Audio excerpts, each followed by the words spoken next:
Si t'es passionné par la photo, que t'as un job à plein temps à côté de cette passion et que t'aimerais trouver le chemin pour percer dans cette passion et t'émanciper de ton job d'ici peut-être 6 mois, 1 an, 2 ans, cette vidéo est faite pour toi. Je t'ai littéralement préparé le plan qui va te permettre d'atteindre cet objectif. Parce que franchement, il y a un tout petit peu plus d'un an, moi aussi j'avais mon alternance où j'allais tous les jours, 5 fois par semaine, mais j'ai réussi à trouver pas mal de tâches et pas mal de petites astuces à faire au quotidien qui m'ont permis aujourd'hui de vivre de ma passion. Percer dans la photo en ayant un job à côté, c'est aujourd'hui dans cette vidéo. Reste bien jusqu'à la fin, parce qu'à la fin, je vais te donner vraiment des astuces super importantes qui vont te permettre d'aller chercher d'énormes résultats en très peu de temps. Tu crois manquer de temps, mais en réalité, tu manques de stratégie. Franchement, à côté d'un job 9 to 5, il te reste quand même souvent, on va dire, allez, minimum 5 6 heures par semaine pour vivre de ta passion, et maximum, allez, une dizaine d'heures par semaine. Et c'est largement suffisant. C'est juste la stratégie qui va faire la différence entre des actions que tu vas mettre en place qui vont être chronophages et pas apporter beaucoup de résultats, d'autres actions un peu plus sous-cotées quelque part, qui vont, elles, t'apporter d'énormes résultats en prenant très peu de temps. Donc, la révélation, c'est vraiment que ta double vie aujourd'hui, c'est une force. Tu as un travail, mais c'est une opportunité. Parce que ton job, c'est ton investisseur principal aujourd'hui. Donc, tu as juste à apprendre à t'organiser et ton job pourrait être une chance plutôt qu'être quelque chose qui va te limiter dans ta progression.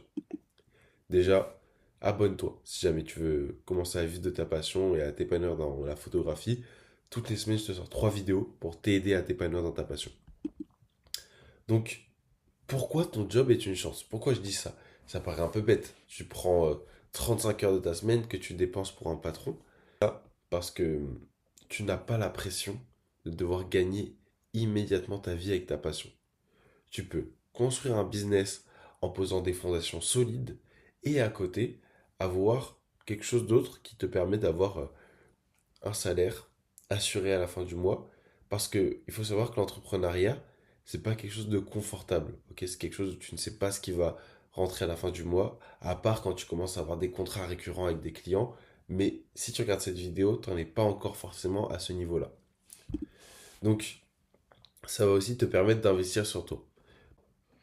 Parce que si tu as ce job et que tu as réellement cet objectif de faire quelque chose de ta passion, il faut que tu prennes une part non négligeable de ton salaire et qu'elle te permette de financer ta passion.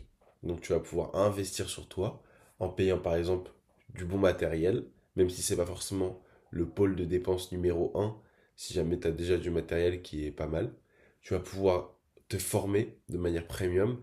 Donc je te recommande vraiment pas d'acheter des petites formations à 100 balles où on t'envoie quelques fichiers PDF et deux trois vidéos. Je te recommande vraiment d'aller dans le premium, d'aller te faire accompagner parce que c'est là où tu auras des vrais résultats avec quelqu'un qui te tient par la main et qui t'explique step by step comment y arriver et qui te montre la voie. Et enfin, tu vas pouvoir investir dans des projets personnels. Si demain, tu dois faire une collab ou tu dois louer un studio, peut-être payer du matos que tu vas louer, des vêtements que tu vas louer, une maquilleuse, plein de choses comme ça, c'est des choses qui vont coûter de l'argent, mais qui vont t'en rapporter sur le long terme. Donc ça va pouvoir te permettre d'investir sur toi. Par contre, ce job qui est une opportunité dans un sens, va te demander une discipline hors du commun. Parce que la plupart des gens qui ont un job, c'est le seul moment où ils bossent. Le reste du temps, ils le donnent à des passions qui sont uniquement de la détente, comme par exemple, je sais pas, aller à la salle de sport. Peut-être qu'à des moments c'est un peu douloureux, mais globalement c'est de la détente. T'es là juste pour te vider la tête, tu penses pas à des contraintes trop administratives ou quoi. Il y en a d'autres qui vont regarder des séries, des choses comme ça. Mais sauf que toi, le temps que tu as de libre, tu vas l'investir dans une passion qui va pouvoir devenir un job. Donc, tu vas devoir avoir une discipline max. Parce que tu auras peut-être 1 heure, 2 heures par jour. Mais au moins, vu que tu as un job, tu n'auras pas le droit de procrastiner. Tu vas devoir être efficace, être super précis dans tes tâches. Et cette contrainte va peut-être te créer une progression rapide et plus de créativité quand tu seras en shooting. Parce que la plupart du temps, tu ne seras pas en shooting. Et donc, quand tu auras cette chance de pouvoir shooter, de pouvoir avoir ton appareil entre les mains, tu auras encore plus envie d'être créatif et de créer des images qui vont vraiment te permettre de te sortir de ton quotidien. Et donc comme ça, tu vas pouvoir te créer un cercle vertueux, un circuit vertueux. Donc en gros, tu vas pouvoir avoir ton job qui va t'obliger à avoir de la discipline, de l'organisation dans les tâches que tu fais à côté, et donc des résultats, plutôt que d'être perdu en ne sachant pas trop quelle chose mettre en place.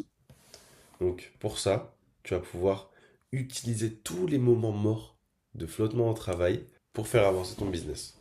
Moi par exemple, j'étais en alternance et je me souviens que la plupart des tâches qu'on me donnait à faire, si je me concentrais vraiment pour les faire, je pouvais les faire en peut-être un quart du temps. Tu vois, par exemple, on me donnait 4 jours pour faire une tâche, en un jour c'était fait. Et les moments morts que je me créais en faisant toutes mes tâches rapidement, je les utilisais pour retoucher mes photos par exemple.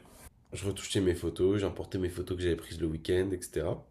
Et dès que je sentais un peu un regard ou quelqu'un qui s'approchait, bah, j'avais juste à utiliser Alt-Tab.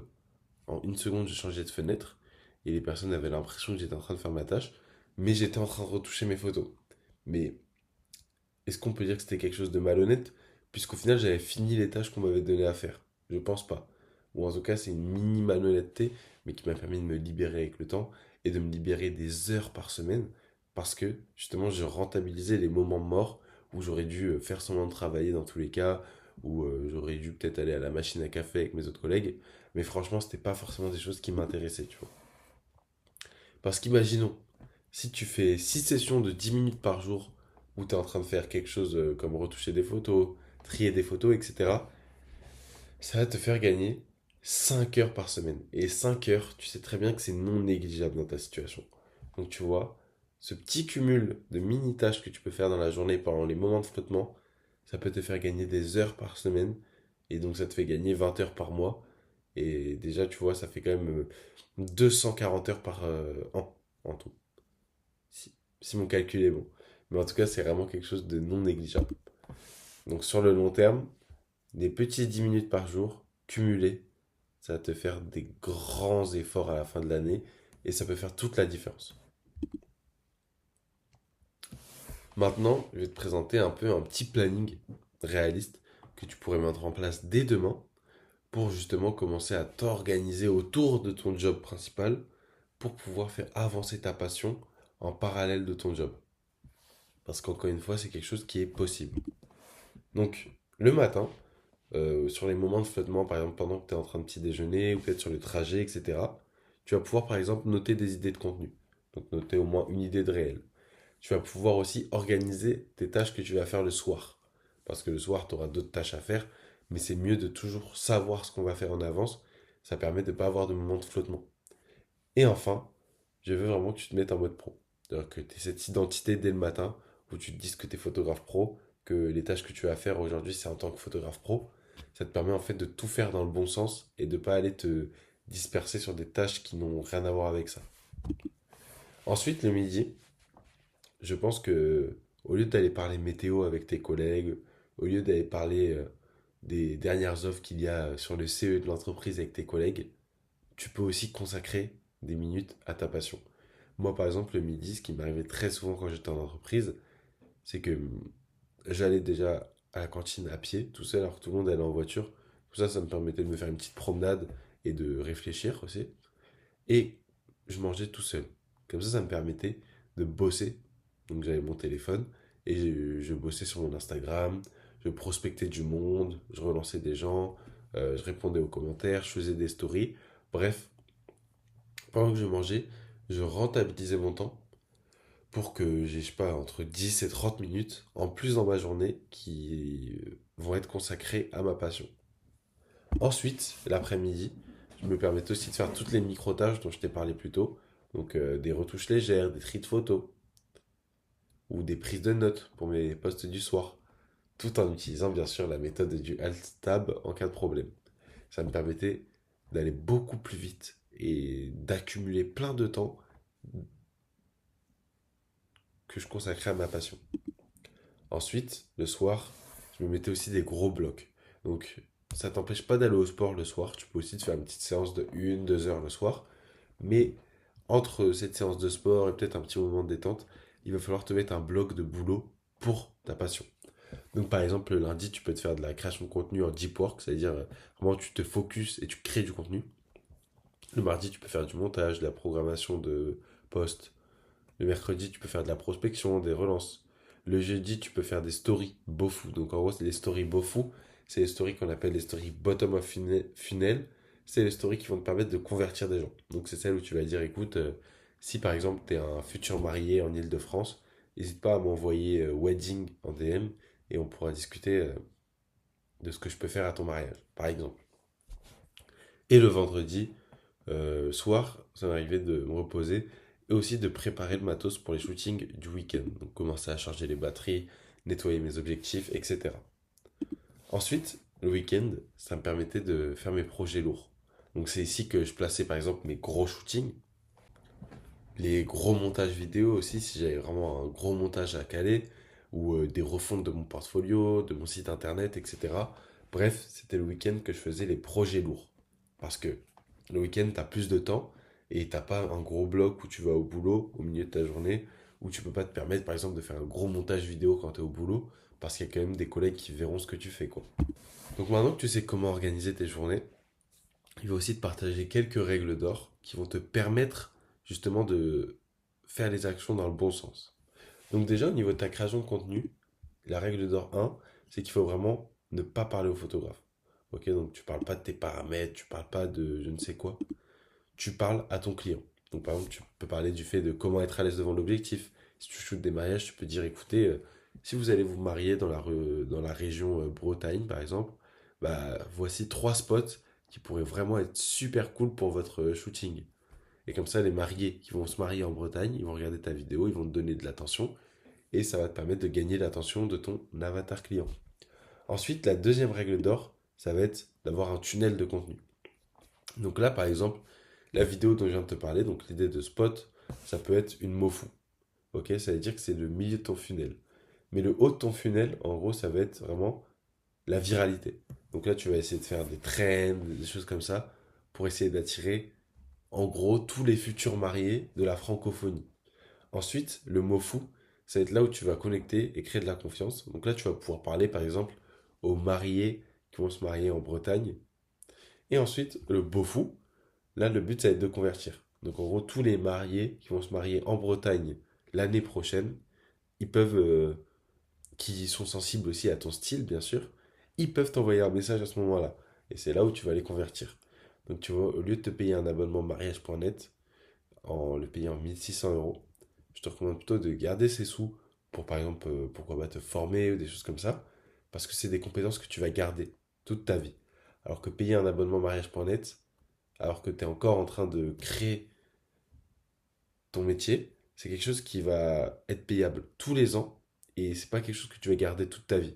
Donc pour le moment, c'est pas forcément utile de payer ce genre d'abonnement, surtout que t'es pas encore professionnel. Donc autant gagner en compétences, créer ton propre moyen d'acquisition qui va être gratuit, parce qu'Instagram c'est gratuit.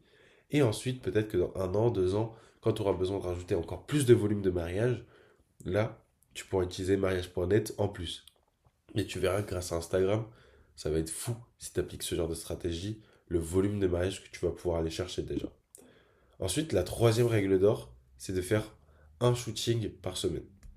En gros, t'es pas obligé d'aller faire un shooting pro toutes les semaines ou un énorme shooting en collab toutes les semaines, mais aller faire de la photo de rue toutes les semaines, faire des shootings collab toutes les semaines, ça te permet de construire un portfolio et de l'expérience. Par contre, tous ces shootings, il faut que tu les fasses dans le bon sens. C'est-à-dire que si tu fais par exemple des photos lifestyle, il faut que tu fasses des shootings lifestyle en collab toutes les semaines. Et ensuite, une fois que tu auras déjà un portfolio dans le lifestyle, tu pourras te permettre de faire des shootings dans d'autres domaines, mais, mais ne te perds pas à faire des shootings de sport tout de suite, par exemple. Ça serait un peu une perte de temps. D'ailleurs, si jamais tu en es là dans cette vidéo, franchement, félicitations. Tu es prêt à me donner pas mal de ton temps pour devenir photographe pro. Ça prouve que tu es quand même assez déterminé. Et du coup, ce que je te recommande, ce serait de cliquer sur le premier lien dans la description. Je t'offre une vidéo où je t'explique comment mes élèves décrochent leur premier shooting rémunéré et comment j'ai fait de même avec la méthode capture. Donc, clique sur le premier lien dans la description. C'est 100% gratuit et ça peut littéralement changer ta vie. Donc, la vérité, c'est que faut que tu crées de l'inertie. Parce que, comme je viens de te dire, le fait que mariage.net, c'est quelque chose que tu payes une fois, au bout d'un an, c'est fini. Le contenu, ça va pas du tout fonctionner pareil. Le contenu, tu vas commencer à créer du contenu, et au début, tu auras zéro résultat. Et c'est sûrement la situation dans laquelle tu es aujourd'hui. C'est peut-être pour ça que tu as abandonné le contenu d'ailleurs.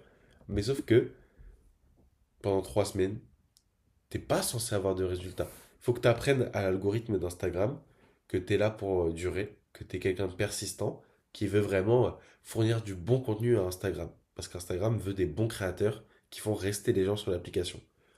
Ensuite, au bout du premier mois, au premier mois et demi, là tu vas avoir des premiers signaux, peut-être un premier réel qui va dépasser les 5-10K de vues, avoir des premiers messages.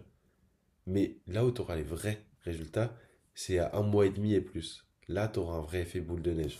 Par exemple, j'ai mon élève Enzo qui a pris 250 abonnés en un mois et je crois une semaine de stratégie parce que justement, il a créé cet effet boule de neige et au bout d'un moment, Instagram comprend que tu es un bon créateur de contenu et qu'il doit te ramener du monde sur tes réels, etc. Donc, n'abandonne pas et crée cet effet boule de neige en ayant de la discipline pendant au moins un mois et demi, tu vois. Et comme ça, tu vas pouvoir faire un flux de conversion où tu as ta création de contenu qui va finir par marcher d'ici quelques semaines. Ensuite, tu vas gagner des DM qui viennent de ta création de contenu et de tes stories. Ensuite, tu vas pouvoir fixer un appel R1. Si tu sens que dans cet appel, la personne n'est pas encore 100% prête à passer à l'action, tu ne la pitches pas à la fin de l'appel et tu proposes un appel R2 où là, tu la pitcheras. Et enfin, tu auras des shootings. Et ces shootings-là, qu'est-ce qu'ils vont te rapporter? Des retours clients que tu pourras mettre dans ton contenu, ce qui va encore plus alimenter ici, et hop, ça crée un cercle vertueux. Comme ça, après 90 jours, tu auras un feed professionnel construit, une vraie vitrine crédible, ok, qui va inspirer confiance immédiatement.